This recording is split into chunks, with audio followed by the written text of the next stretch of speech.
Le Premier ministre chef de gouvernement, Amadou Ouriba, vient animer une conférence de presse. C'est le 3e du genre depuis sa nomination il y a juste un an. Devant la presse nationale et étrangère, le Premier ministre très communicatif revient sur l'ensemble des questions qui assaillent les populations guinéennes.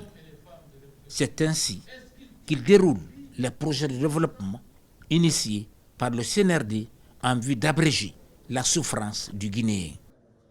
La transition, ce n'est pas simplement un processus de transmission de pouvoir. Organiser des élections en quelques mois et puis laisser la place à d'autres.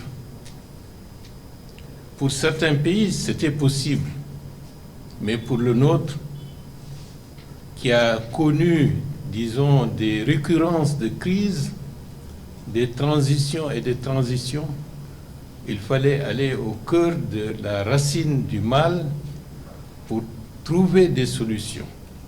C'est en cela que la transition que nous sommes en train de mener doit prendre en compte des aspects qui concernent ce qu'on appelle communément la refondation de l'État. Amadou Ouriba met l'accent sur la promotion du dialogue qui doit impulser le vivre ensemble et la paix dans le pays. Ma logique et ma conviction politique convergent parfaitement avec la logique et la conviction du président de la République. C'est une fusion de deux dynamiques qui, par le temps, se sont retrouvées. Et je dois dire, pour ceux qui ont oublié, que j'avais dit bien avant le 5 septembre 2021 qu'il y aura une transition. Et cette transition est là aujourd'hui. Et ce que nous sommes en train de faire comme programme, ce n'est pas quelque chose qui nous vient, disons, de l'extérieur, c'est-à-dire que quelque chose que des gens ont rédigé pour dire c'est ça et ça. C'est notre conviction intime depuis des années et des années. Donc le couple président de la République, Premier ministre, dans le contexte actuel, c'est un couple unique et un. Notre objectif est de transcrire dans la réalité les fondements qui sont dans le cadre de la vision politiquement exprimée par le président de la République et concrètement réalisée avec le Premier ministre et le gouvernement.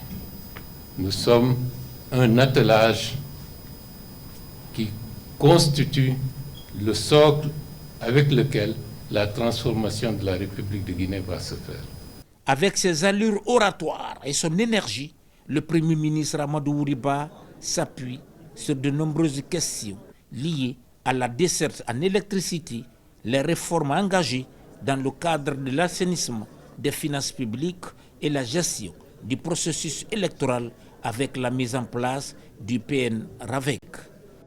La principale difficulté que nous devons surmonter, c'est la constitution du fichier électoral. Le fichier électoral peut être source de déstabilisation dans certains pays. Et depuis le début du processus de la démocratisation, c'est-à-dire avec des élections multipartites, nous n'avons pas réussi jusqu'à présent à avoir un fichier électoral suffisamment consensuel pour que tout le monde y aille sans se dire « tiens, le fichier est corrompu ou pas ».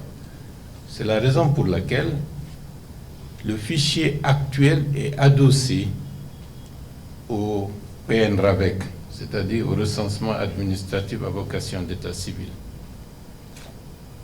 Certains experts ont indiqué que certains pays ont mis 6, 7, 8 ans pour finaliser le PN-RAVEC.